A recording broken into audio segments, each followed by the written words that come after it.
За сайн бацхан уу. Дараагийн бичлэгээр уулзаж байгаатай баяртай байна. Өмнөх бичлэг дээр ярьсан номныхоо 2 дугаар бүлийг үргэлжлүүлээд ярихаар байгаа. За өмнөх бичлэгийг үзээгүй хүн байх юм бол миний чанал руу ороод Японы самурай эрдэмээс оролцох уу гэсэн бичгтээ тайлбартай бичлэг байгаа. За тэрийг тэгээд ороод үзээрэй.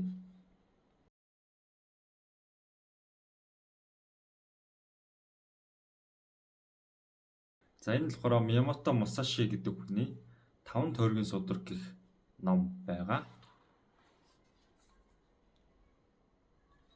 За тэгээд энэ дээр болохоор ерөөдөө 5 бүлэг гардаг.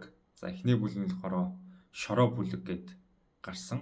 За өмнөх бичлэг дээр ярьсан. Одоо болохоор ус бүлэг буюу 2 дугаар бүлэг ярих гэж байна. Ярих гэж ингэж би энийг одоо өөрийнхөө ойлгосноор одоо ингээд тодруулсан чухал гэсэн гой гэж бодсон юмнуудаа би ингээд номон дээр тодруулаа явуулсан байгаа. Энийгээ би уншаад тэгээд та бүхэндээ энэ талаар уншсан сэтгэлдээ шууд хуваалцаад явнаа л гэсэн үг. За. Ус бүлэг дээр болохоор яг тулааны урдлаг буюу яг хоёр эрдэнэ сэлэм гэд яг өөрөх нь арга барил байгаа. Яг энэ арга барил нь юу юм, ямар аргуудыг ашигладیں гэх мэтчлэн юмнуудыг ярина гэсэн үг. За, уг судрыг уншаад өнгөрснөөр тулааны эрдэмт үл нэвтэрнэм бэлэн зүйлийг хоосон унших, хоолборлон дуурайх, тотмит цээжлэн давтахыг цэвэрлэх. Харин бичигдсэн үгс тулааны эрдмийн үндэс суурь зарчмуудыг өөрөө нээн олж буй мэтээр сэтгэж, цаа дотог учрыг ухан ойлгож, тулааны эрдэм зүрхэн орж тархинчин сум биеийн чинь эдэс болон шингэтэл сайтар сургуулж хичээн шамдах тун гэж байна. За ингээд энэ дээр болохоор тулааны урлагийн сэтгэл зүй гэж ярьж байгаа. За сэтгэл зүй гэх юм бол энэ дээр болохоор биеийн алжаалаа тайлан тухалсан ч ухамсар сэтгэл зүгөө бүү сул тавиа. Эсэргээрээ гинтийн тулаанд орсон ч гэсэн бүү адган хурдсагаа гэж тайлбарлаж байгаа. За энэ дээр яг ямар санааг илэрхийлээд байгаа юм бэ гэнгүүт одоо жишээ нь юм яруу сандруу хүн байдаг. Эсвэл нэг юм амар тийм номоо даруухан юм ингээд амьдралын нэг юм итгэхгүй болцсон нэг тийм хүмүүс байдаг да. Яг тэр шиг сэтгэл зүгөө хизээж битгий ийм нэг эсвэл ийм дээр, нэг эсвэл ийм доор битгий байлгаа. Байнгын баланстай, байнгын ийм дундыг баримтлаа л гэж ерөөдөө ойлгоод байгаа.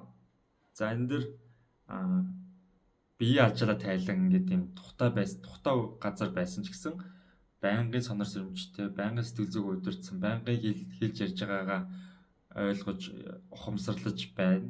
Тэгээд яг эсрэгээрээ гинтийн тулаан буюу гинтийн үйл явдал болох гинтийн янз бүрийн зовлон бэрхшээл тохиолдох ч юм уу юу гэдэг нь асуудал тулгархад ч гэсэн битгий яард сандарч энийг яах вэ гэж битээ өөрийгөө сандаргачээ. Харин эсрэгээрээ яаж дараагийн шийдлийг олох вэ гэх мэтчлийн сэтгэл зүгөө нарийн удирдах байгаарай, тэрэндээ сайн анхаарч байгаарай гэж сэтгэл зүй дээрээ ярьж байгаамаа. За тэгээд дараагийнх нь болохоор тулааны урлагийн зогсолт гэж байгаа. За энэ дээр болохоор зогсолт гэдэг нь яг шууд утгаараа зогсолтыг ярьж байгаа.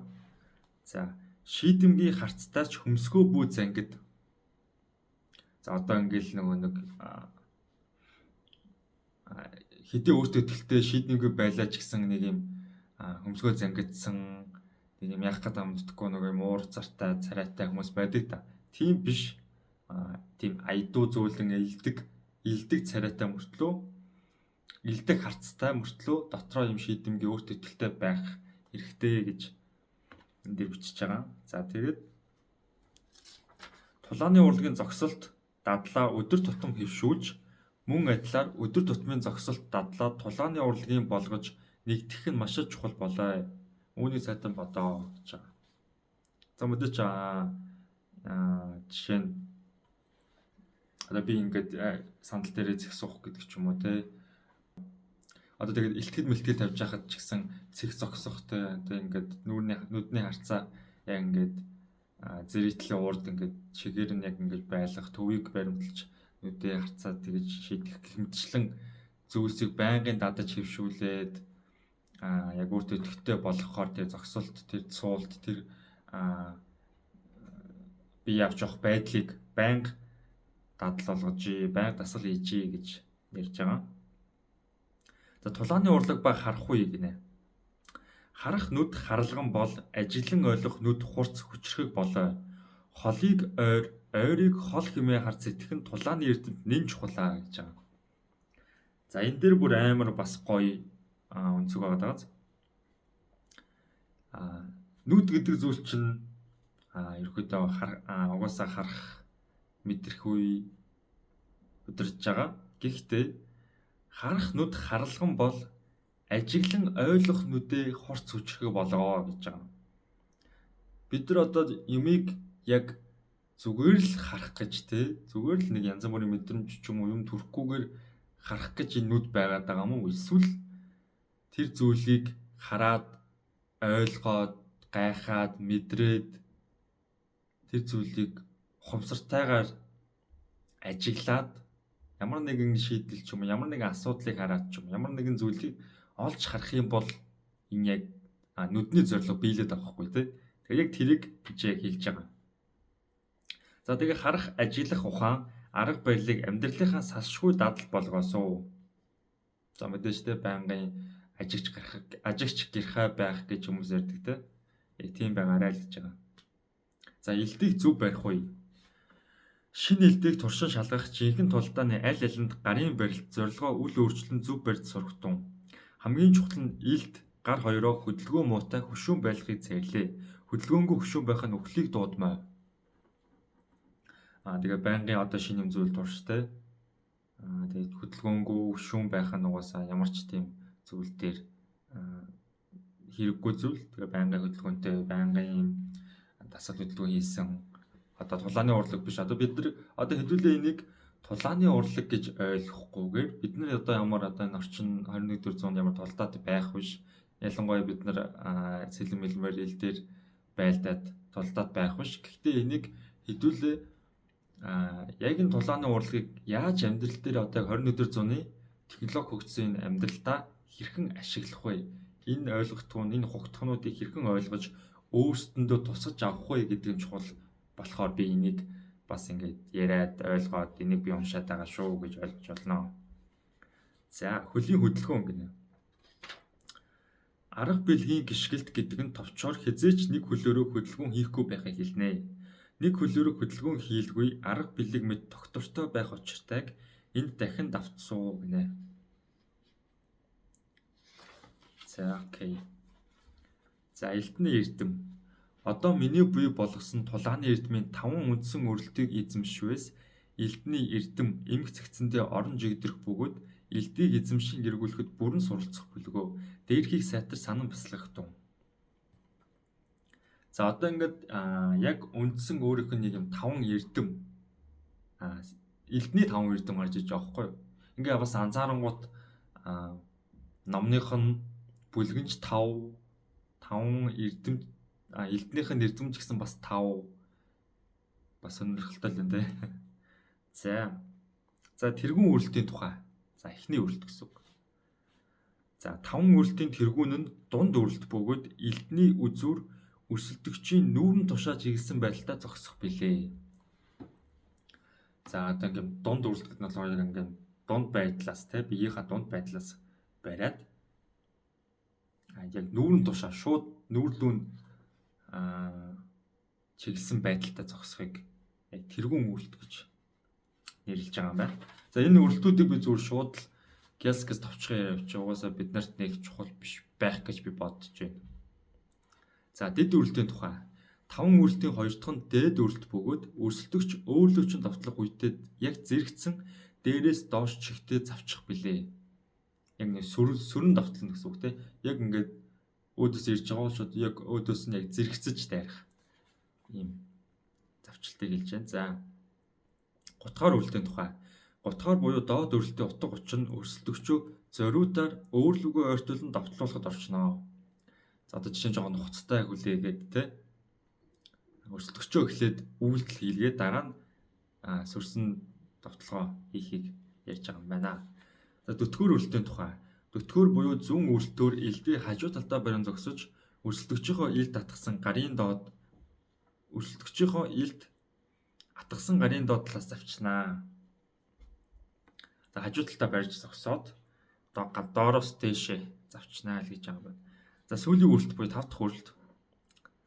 Сүүлийнх нь баруун өрөлт бүлгөө. Элдээ баруун хажуудаа барь зогсох бөгөөд өрсөлдөгч довтлон эрэхтэн зэрэгцэн огцом өргөж баруун дээрээс тас завчихыг хэлнэ гэж байна. За тэгээд яагаад өрөлттэй байгаад байгаа? Яагаад ийм элдний өрөлтийг заагаад байгаа гэж байгаа. Тэгээд энэ дээр өрөлттэй өрөлтгүй тухай гэж байгаа. За гэхдээ энэ дээр арай өөр ойлголт байгаа. Өрөлттэй өрөлтгүй гэх ойлголт нь элдээ ямар нэгэн тодорхой өрөлтөөр барин зогсохгүй байх тухай. Гэхдээ би үүнийг 5 өрөлт дотор хамтдаган оруулалтын учир нь өрөлтгүйд өрөлт бий болоо гэж ойлгож байгаа хгүй. За би энийг ойлгохдоо болохоор одоо манай Ямато Мусаши самурай маань нэг ч тулаанд ялагдаж үзээгүй дандаа ялалт байгуулж ирсэн. Тэрний гол нууц нь юу вэ гэхээр дандаа нөгөө нэг таавар тушгүйгийн тийм дөрмийн дагуу биш, дөрмийн эсрэг тийм гинтийн зүйлүүдийг, таавар тушгүй зүйлүүдийг өрсөлдөгчдөө surprise болгож хийдэг байсан учраас энэ нь яг өрөлттэй өрөлтийн тухай гэдэг шиг өрөлтөн дотор ч өрөлтгүй зүйл оршиж байгаа. Өрөлтгүй гэж бодож байгаа ч яг үндэ бас тэр дотор нь өрөлт оршиж байгаа гэдэг энэ дээр би тусаж өгсөн болов уу гэж ойлгоод байгаа. Та бүхэн бас юу гэж бодож байна? За тэгээд энэ чинь болохоор маш олон өрөлтүүдийн довтлооны арга барилуудыг хэлж байгаа. Нэг дээр довтол гэж байна. Хоёр алхамд хэмнэл, бодлоггүй ухамсаргүй, урсгал усны завчилт, үргэлжилсэн завчилт, цахиур оч завчилт, намрын навчис завчилт, намрын навчис сүртэй нэртэй бас. Элдний оронд бие мах бод гэсэн байна. За тэгээд завчих ба зүсэх гэнэ. За энэ дээр болохоор завчих зүсэх хоёрыг ялгаж тайлбарж өгсөн байлээ. За завчих гэдэг нь ухамсартайгаар шийдэмгүйгээр хийж буй үйлдэл гэж байгаа байхгүй юу? Харин зүсэх нь өрсөлдөгчтэйгөө ойртон тулгарч илт харшуулахыг хэлмээ.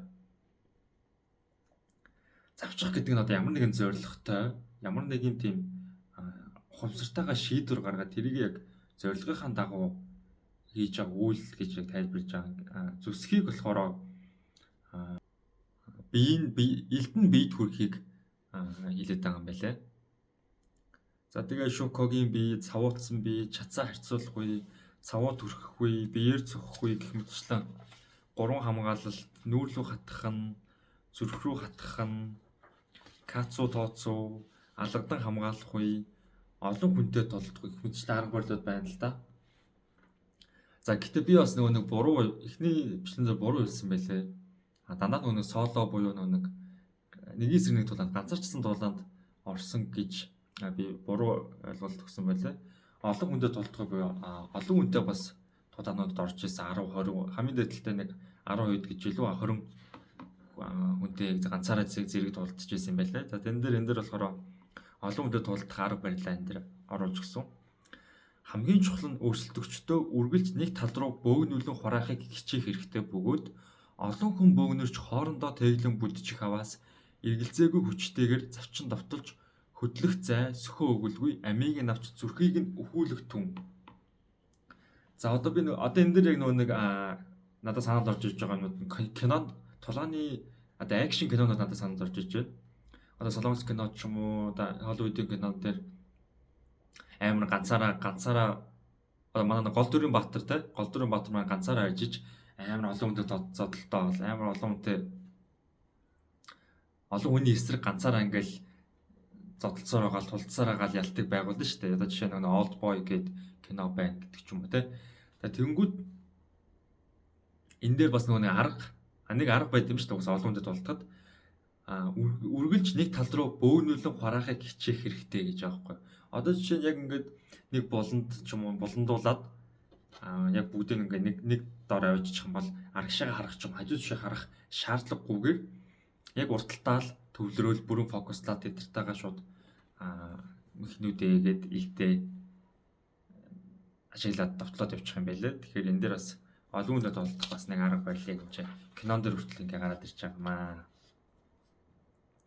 За нэг завчилт гэж нэг бас арга байгаа. Нэг завчилтаар ялалт байгуулахыг байнга бодож зорж явах учиртай билээ. Шамдан сургуулж бясалгасаар байх аваас оюун ухаанд тулааны эрдэм өөрөө боловсрон цэцэглэж улмаар ухаан ухамсар чинь ялалтыг авчирдаг болоо. Үүнийг сайтар бодох тун. Энд хэдий тулааны урдам ярьж байгаа гэсэн бидний одоо тэ хичээл ном гэдэг ч юм уу сурж байгаа мэргэжил яг эзэмших ёстой чадрууд байгаа шүү дээ. Тэрийг байнгын давтаж, байнгын тууштай байж, байнгын өдөр тутмаа тэрийг хийж, тэрийг ойлгож, бас өөртөө ярилцаж ухамсартайгаар байнга бодохыг хэлээд байгаа. Тэгснээрээ байнгын нөгөө нэг байсан, байнгын хийж буй тэр процесс буюу байнгын хийж байгаа тэр үйл явц нь эцэст нэг завчилтаар хийж болох үс тийм үр дүн гарганаа гэсэн санаа байгаад байгаа. Мэдээж тэ ингээ олон дахин давтсан одоо 1000 цаг, 2000 цаг, 3000 цаг, 4000 цаг, 5000 цаг тэр зүйлдээ мэрэгцсэн хүн одоо 10 минутанд ч юм уу 20 минутанд 30 минутанд зүйлийг хийдэг болчдөг гэдгийг ерөөдөө нэг завчилтын арга гэж ойлгоод байгаа маа. За тэгээд эцэст нь бас нэг яг энэ бүлгийн эцэст нь бас нэг амар гоё дүгнэлт маягийн юм явсан байлаа.